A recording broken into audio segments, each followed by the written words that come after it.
what had happened with Mark. At 9 pounds, he was a healthy child.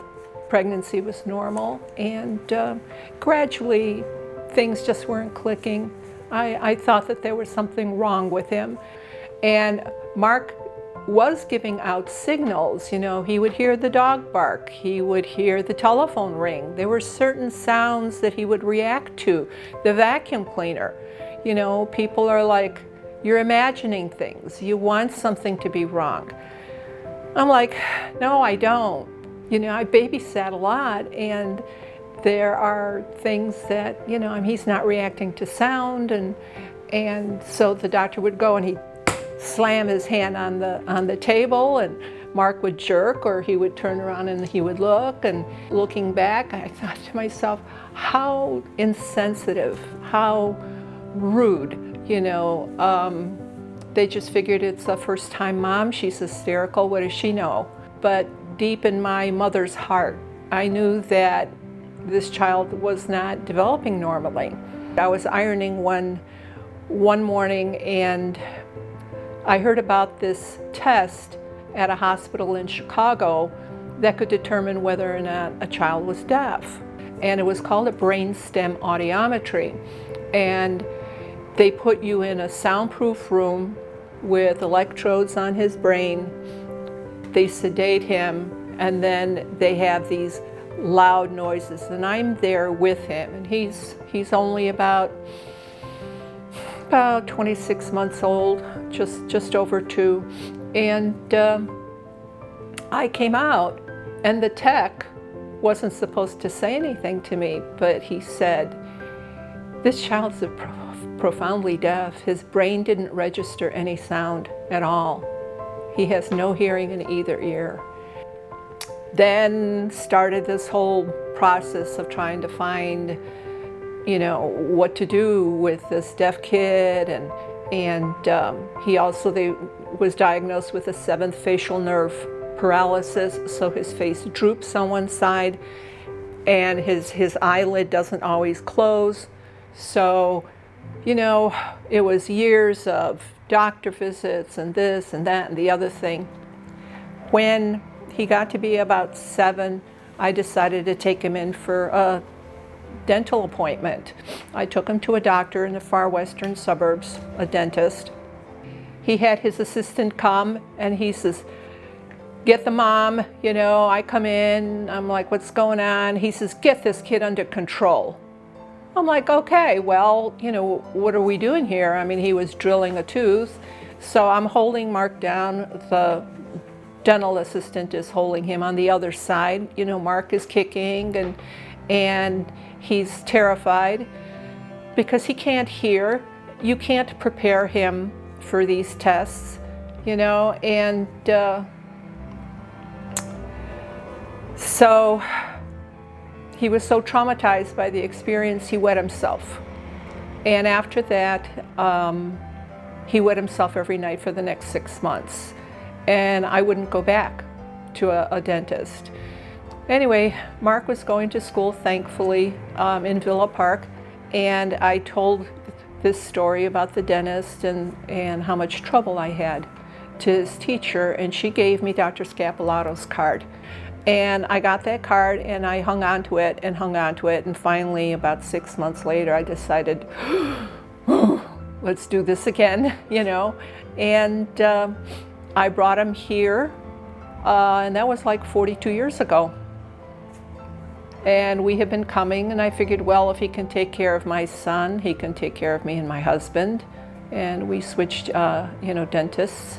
Because my husband and I were still newlyweds, and he had a dentist way out there in Hinsdale somewhere, and I had one in Chicago. So it was just easier just to all come here. And Dr. Scapolato hasn't left this address. And since he was the only one in the entire city of Chicago or in the western suburbs that would actually, you know, advertise that he would take a child with disabilities, we had absolutely no reason to leave. There's a person in there, and I got to treat him like a person. You can't treat him like anything less. But a lot of people don't want to because they only see dollar signs or the lack of dollar signs, in time spent, inordinate amount of time spent, and resources spent to treat those patients. When Mark was about 15, we decided he needed braces in the worst way, and he had to have 2 teeth removed from the bottom. And again, there's no way to prepare Mark. By this time, Dr. Scapolato, had a relationship with him and didn't hurt him. He had to have, the shots. We had to have 2 teeth pulled. And when I came home, I remember him calling me at about 7 o'clock at night after he had pulled Mark's teeth. He says, "How are you doing?" I says, I'm okay. How's Mark? How is he? And I says, he's fine. He's, doesn't seem to have any issues right now. He says, "I feel awful." And I'm like, well, good, because I don't feel so good either. He says, "I'm a mess." And I'm like, all right. I don't shy away from having higher standards for special needs patients than would normally be given to them. No, I may not be able to deliver for them what I want, but it's way better than most other people would deliver for them. And the only thing that I question at the end of a day is, what could I have done better? How could I have done it better?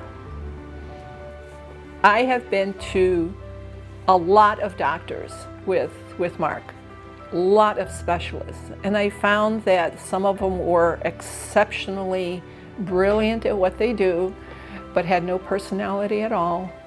Others could be sweet and kind, but ineffectual. They could have a great bedside manner, but they can't diagnose what's wrong with you. You have to find someone that you can communicate with, someone that you're comfortable with. And when you find them, it's like a good marriage. You just got to hang on to them. And I would not switch dentists for Mark under any circumstances because of his compassionate caring, his empathy. He was in worse shape than I was when he had to pull Mark's teeth. He just felt so bad. And he's always given Mark the time that Mark needed. And over the years, Mark he has no behavioral issues now as an adult. He just comes marching in here. I tell him we're going to the dentist and he can't wait to get here.